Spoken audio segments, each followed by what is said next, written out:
히브리어로 본 창세기 강의 202강입니다. 오늘의 말씀은 창세기 28장 20절로 22절까지 말씀입니다.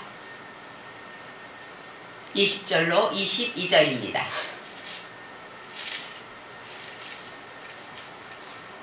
야곱이 서원하여 가로되 하나님이 나와 함께 계시사 내가 가는 이 길에서 나를 지키시고 먹을 양식과 입을 옷을 주사 나로 평안히 아비 집으로 돌아가게 하시오면 여호와께서 나의 하나님이 되실 것이요 내가 기둥으로 세운 이 돌이 하나님의 전이 될 것이요 하나님께서 내게 주신 모든 것에서 10분 1을 내가 반드시 하나님께 드리겠나이다 하였더라. 아멘. 오늘 제목은 모든 것의 10분 1입니다.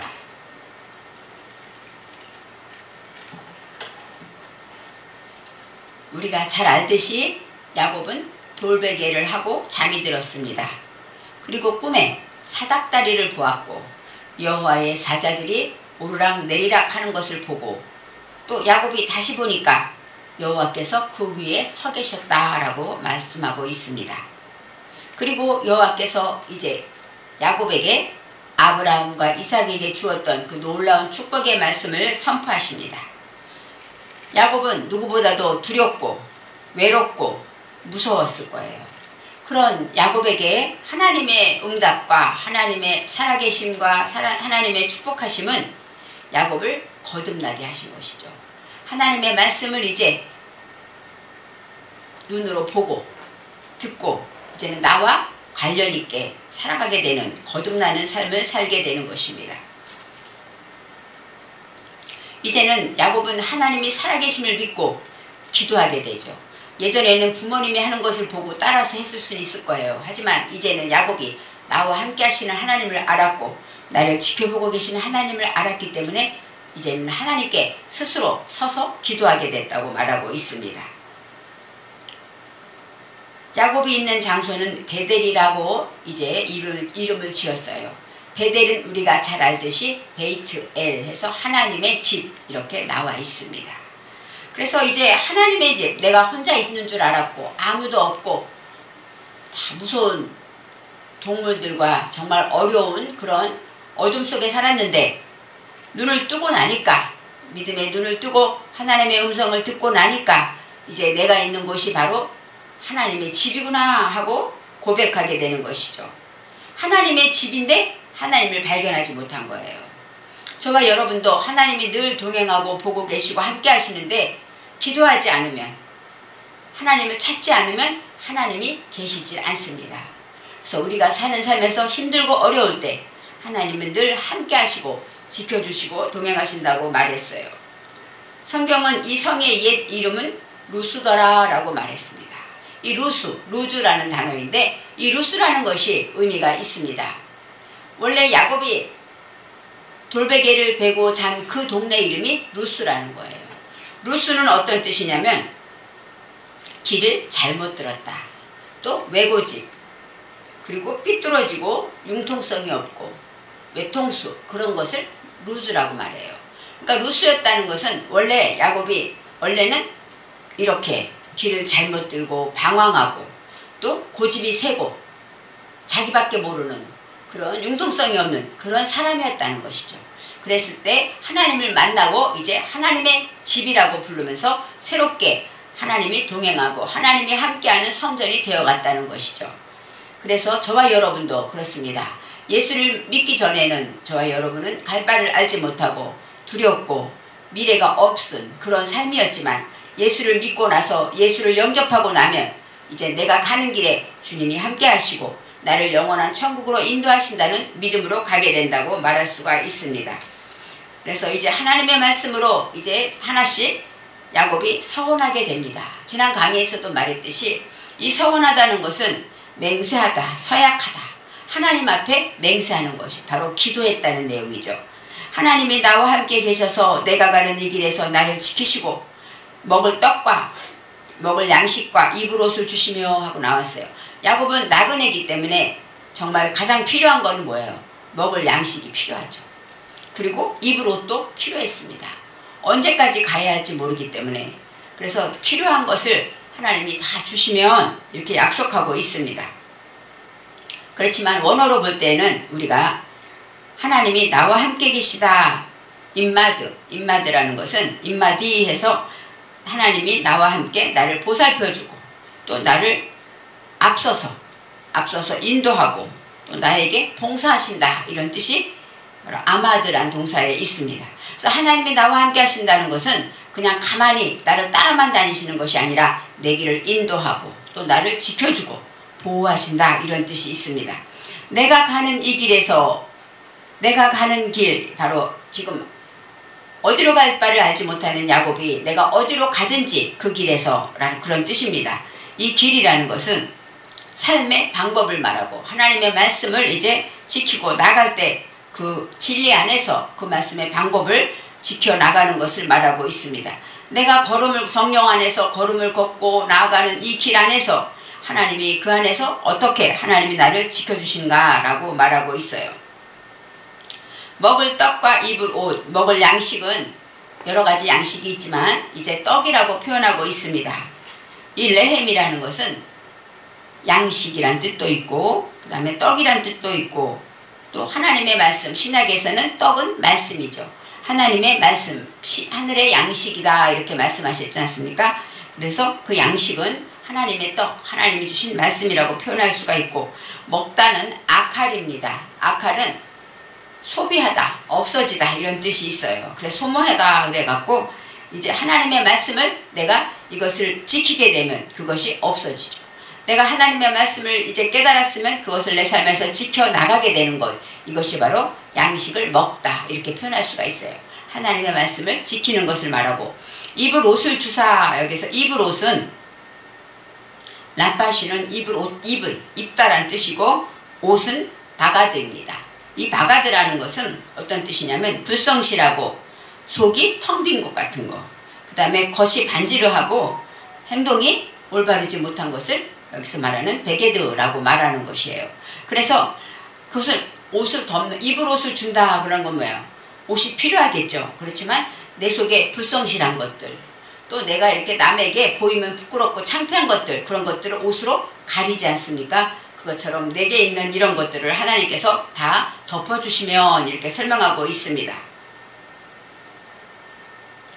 주시다가 나탄입니다. 나탄은 허락하다, 수여하다 이런 뜻이 있고 선물, 하나님이 주신다는 거예요. 이 모든 것을 하나님께서 먹을 떡과 또 입을 옷을 하나님이 주신다라고 고백하고 있습니다. 하나님의 말씀으로 내가 굳게 맹세하게 되고 또 하나님이 나와 함께 계시는 것을 이제는 깨달아 알게 된다면 어떻게 될까요? 정신을 차리게 되죠. 아, 내 혼자가 아니구나. 내가 할 일이 많구나. 알게 되는 것이죠. 무기력하고 아무것도 하지 못하고 게으르게 앉아있는 사람이 하나님이 나와 함께 하시고 나를 위해 십자가 지시고 나를 위한 계획이 있는 것을 알게 되면 가만히 있지 않습니다. 바로 정신 차리고 하나님이 이제 나를 칭찬해주고 나를 위로해주고 하나님께서 나와 함께 하신다는 것, 그것을 통해서 하나님의 인도함 안에 거하게 된다고 말할 수가 있습니다. 하나님이 우리와 함께 계시다 여기 나와있죠. 하나님이 나와 함께 계시다 여기 임마디 했는데 임마누 한 겁니다. 임마누엘 하면 뭐야? 하나님이 우리와 함께 계시다. 바로 하나님이 우리와 함께 계시다는 누구를 말할까요? 예수 그리스도를 말합니다. 그래서 하나님이 우리와 함께 계시다 그 자체가 예수님의 이름에 뜻이 있다고 말할 수가 있어요. 21절에 나로 평안히 아비 집으로 돌아가게 하시오면 여호와께서 나의 하나님이 되실 것이요 하고 나와 있습니다. 그렇습니다. 나로 평안히, 이 평안이 샬롬입니다. 우리가 잘 아는 샬롬, 빼 샬롬입니다. 평안 가운데 이렇게 돼 있죠. 평안 안에서 아비 집으로 돌아간다. 물론 야곱이 이제 아비 집을 떠났기 때문에 이제는 방황하는 길을 하나님이 인도하셔서 결국은 내 마지막으로 내 아버지 집으로 올 수 있게 하시면 하고 언약하고 서원하고 하나님께 기도하는 내용입니다. 이 아비 집이라는 것은 베이트 아비예요. 베이트는 집, 정신에 세운 것을 말하고 아비는 하나님의 말씀을 양육받은 것, 성령 안에서 하나님의 말씀을 양육받은 것을 내가 어때요? 베이트는 뭐 집에 보관하는 것이겠죠. 하나님의 말씀으로 내 안에 가지고 있게 되는 것을 말합니다. 하나님의 말씀을 양육받은 것으로 이제 내가 그것을 품고 그리고 돌아가게 하다가 슈브예요. 슈브. 슈브는 우리가 잘 알듯이 돌이키다, 또 회개하다, 회복되다 이런 뜻이 있어서 하나님의 말씀을 듣고 이제 내가 깨달아서 내가 하나님 앞에 양육받은 것대로 내가 말씀을 듣고 돌이키고 회개해서 하나님의 말씀을 품게 되면 어떻게 됩니까? 평안이 온다고 말할 수가 있습니다. 평안이라는 것은 샬롬인데 이것은 완전하다, 안전하다, 또 화목하다 이런 뜻이 있고 빚을 갚다 이런 뜻이 있습니다. 그러니까 저와 여러분이 화목하고 평안하기를 바라면 먼저 내가 하나님 앞에서 죄를 회개할 때, 죄를 자복할 때 진정한 평안이 온다고 말할 수가 있습니다. 그냥 느낌으로 오는 평안과 하나님이 주시는 평안은 다릅니다. 그래서 이제 하나님의 말씀으로 평안한다는 것은 하나님 주신 응답입니다. 우리가 무슨 기도를 했을 때 마음이 평안하다, 이것은 뭐예요? 하나님이 함께 하신다라는 응답이 될 수가 있어요. 그래서 로마서 5장 1절에 이렇게 나와 있습니다. 그러므로 우리가 믿음으로 의롭다 하심을 얻었은즉 우리 주 예수 그리스도로 말미암아 하나님으로 더불어 화평을 누리자. 여기서 화평이 샬롬입니다. 어떤 거예요? 믿음으로 의롭다 되었기 때문에 평화를 누릴 수가 있는 것입니다. 의롭다는 것은 죄가 없다는 것이죠. 저와 여러분은 죄인이지만 예수님이 우리 죄를 위해 십자가를 지셨기 때문에 죄를 대속해 주셨기 때문에 믿음으로 저와 여러분은 의롭다, 의인이 됐다는 것을 말합니다. 그럴 때 우리가 예수 안에서 화평을 누릴 수가 있다고 말합니다. 신약에서는 이렇게 화평에 대해서 말할 때 예수 안에서가 나오고 또 믿음이 나옵니다. 시편 29편 11절에는 여호와께서 자기 백성에게 힘을 주시며 여호와께서 자기 백성에게 평강의 복을 주시리로다. 여호와께서 자기 백성, 이방인이 아닙니다. 하나님이 택한 그 백성에게는 무슨 복을 주십니까? 평강의 복을 주신다 그랬어요. 구약에서는 진정한 평강의 복은 누구예요? 하나님의 택함 받은 이스라엘 백성들, 그들에게 복을 주신다라고 말했습니다. 그렇지만 신약에 와서는 아까 말했듯이 주 앞에 회개하고 이제 하나님의 말씀을 앞에 거듭나서 의롭다 하심을 받은 자에게는 하나님이 평화를 주신다고 말씀하셨어요. 시편 119편 165절에 다시 평안에 대해서 나옵니다. 주의 법을 사랑하는 자에게는 큰 평안이 있으니 그들에겐 장애물이 없으리이다. 그렇습니다. 평안이 있는 자에게는 어떤 사람이에요? 주의 법을 사랑하는 자예요. 주의 법은 하나님의 말씀을 말하고 계명을 말하고 여기서 말한 토라, 십계명과 그 율법들을 말합니다. 그래서 주의 법을 사랑하고 그것을 날마다 지키려고 애쓰고 사랑하면 어때요? 늘 가까이 하고 또 그 말에 귀를 기울이지 않습니까? 그래서 아하부, 이 사랑한다는 것은 그만큼 하나님의 말씀을 지키기 위해서 노력하며 말씀을 가까이 하는 그런 사람에게는 뭐예요? 평안을, 하나님이 큰 평안을 주신다. 여기서 큰이 라브입니다. 라브는 크기가 아니라 숫자, 양이 아주 많은 평안이에요. 그러니까 하늘에서 내려오는 그 평안, 쉴 수 없는, 셀 수 없는 그 한없는 평안, 그 평안을 주시는데 그들에겐 어떤 일이 납니까? 장애물이 없다는 거예요. 장애물이라는 것은 카시올이라고 나왔는데 카시올은 뭐냐면 비틀거리다, 흔들거리다, 또 약하다, 피곤하다, 넘어지다 이런데 장애물이 있으면 우리는 넘어집니다. 장애물이 있으면 아유 못해 하고 주저앉게 되죠. 근데 그런 것이 없다는 거예요. 하나님의 말씀으로 든든하게 평안을 받은 사람은 그를 걸려 넘어지게 할 것이 없습니다. 항상 하나님이 함께함을 믿기 때문에 그에게 약해서 아우 지쳤어, 피곤하다 이런 일이 없다고 성경은 말하고 있습니다. 저와 여러분도 이런 일을 행할 때 하나님이 평안을 주신다고 말할 수가 있어요. 시편 37편 37절에 이렇게 나와 있습니다. 완전한 사람은 살피고 정직한 자를 볼지어다. 그 37절에는 이렇게 나오지만 36절에는 어떻게 나와 있냐면 악인의 세력에 대해서 말하고 있어요. 땅에 서 있는 나뭇잎이 무성한 같으지. 악인이 지금은 땅에 서 있는 나무가 무성한 것처럼 무성한 것 같지만 내가 지나갈 때 어느 순간 지나가다 보니까 그것이 없다 그랬어요. 없었나니 찾아도 발견하지 못하였도다 그랬습니다. 이제 악인에 대해서 말할 때는 당장 볼 때는 무성한 것 같지만 어느 순간 내가 지나가다 보니까 없어졌어요. 아, 있었는데 아까 무성한 나무가 있었는데 찾아봐도 발견할 수 없다고 성경은 기록하고 있어요. 그리고 그 다음 절에 이렇게 말합니다. 완전한 사람은 살피고 정직한 자를 볼지어다. 그 얘기예요. 완전한 사람, 우리가 완전한 사람이 어디 있겠습니까? 그렇지만 정직하고 완전하고 하나님의 말씀을 이제 목적을 가지고 그 행하는 자들이 완전한 자라고 말할 수가 있습니다. 완전한 사람을 살피다라는 건 샤마루, 지키다. 그러니까 하나님의 말씀으로 이제 내가 완전하게 하나님의 말씀을 지키면서 그 안에서 항상 내가 보존하고 지켜라 이렇게 말하고 있어요. 정직한 자를 볼지어다. 정직하다는 아세르, 행복하다, 정직하다 이런 뜻이 있어서 정직한 자를 볼지어다 라는 것은 야라입니다. 야라는 감찰하다. 아기는 너가 아까 봤을 때 지나갈 때 싹 없어졌잖아. 그런데 다시 한번 지켜봐. 이제는 완전한 사람과 정직한 자를 잘 살펴보아라. 그들은 없어지지 않는다는 거예요. 그러면서 모든 화평한 자의 미래는 평안이니라 라고 말했습니다. 없어질 것이 아니라 그들의 미래가 있는데 그 미래는 바로 샬롬입니다. 저와 여러분은 예수를 믿으면 샬롬을 누려야 합니다.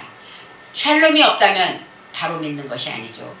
분명히 말했습니다. 하나님을 잘 믿고 정직한 자에게는 그 미래, 그 후 아하레이인데 아하레이라는 것은 바로 그 후 미래, 앞으로 올 일은 평안이 온다라고 말했습니다. 하나님의 말씀으로 말씀을 지키고 살피고 그리고 하나님 말씀으로 정직하게 그렇게 살아갈 때 우리의 결국은 하나님 주신 평강이 함께한다고 말하고 있습니다. 여호와께서 나의 하나님이 되실 것이요 이렇게 말하고 있습니다. 여호와께서 나의 하나님이 되신다 얘기는 바로 기도하면서 말하는 거예요. 여호와를 내가 주인으로 모시겠다 이런 뜻이 있고 내가 여호와만 의지하겠다 믿겠다 섬기겠다 이런 뜻이 있지만 하나님이 되실 것이요 할 때 되시다가 하야입니다. 하야는 존재하다예요. 그래서 내가 나의 하나님이 되신다 이렇게 얘기하지만 레 엘로힘 하나님을 위하여 내가 존재하겠다는 겁니다. 그래서 나의 하나님이 되실 것이요 이 뜻은 내가 하나님을 위하여 살겠습니다 이런 고백이 되는 거예요. 내가 모든 목적을 오직 하나님의 말씀으로 내 존재의 이유를 하나님께 두겠습니다 이런 고백이 바로 나의 하나님이 되실 것이요 라고 말할 수가 있습니다. 22절에 내가 기둥으로 세운 이 돌이 하나님의 집이 될 것이요. 기둥으로 세웠다 아까 말했듯이 베개하고 누웠던 돌을 세워서 기름을 부었습니다. 그리고 기둥처럼 세웠어요.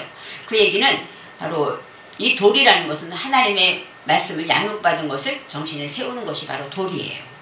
그래서 하나님의 말씀을 양육받아서 그것으로 내가 지키고 그것을 의지하면서 그 말씀을 양육받은 그곳이 바로 하나님의 집이 된다라고. 하나님의 집은 하나님이 계신 곳을 말하죠. 그리고 영적으로는 하나님의 성전을 말합니다. 그래서 우리가 하나님의 말씀을 듣고 양육받은 것을 내가 지키고 그것에 성령의 기름 부음이 있을 때 우리는 하나님과 동행하고 하나님이 우리와 함께 하시는 성전이 되어가는 것이에요. 신약에서는 너희가 그리스도의 전이 아니냐 하나님의 성전이 아니냐라고 말했던 것처럼 하나님의 집에는 이런 뜻이 있습니다. 하나님께서 내게 주신 모든 것에서 10분의 1을 반드시 하나님께 드리겠나이다 약속하는 것입니다. 첫째는 하나님의 집을 내가 하나님을 위해 살고 이 베개한 이 돌, 이 기둥이 바로 하나님의 전이 되겠습니다. 여기서 제사를 드리고 여기서 예배를 드리겠습니다 라고 설명하면서 10분의 1을 드리겠다라고 약속합니다.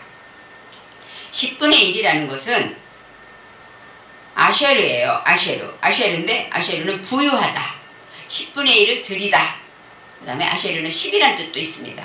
그래서 아쉐르에는 11조를 바치다 이런 뜻이 있어요. 10분의 1을 반드시 하나님께 드리겠나이다 했는데 이 반드시도 아세르 또 10분의 1을 이것도 아세르입니다.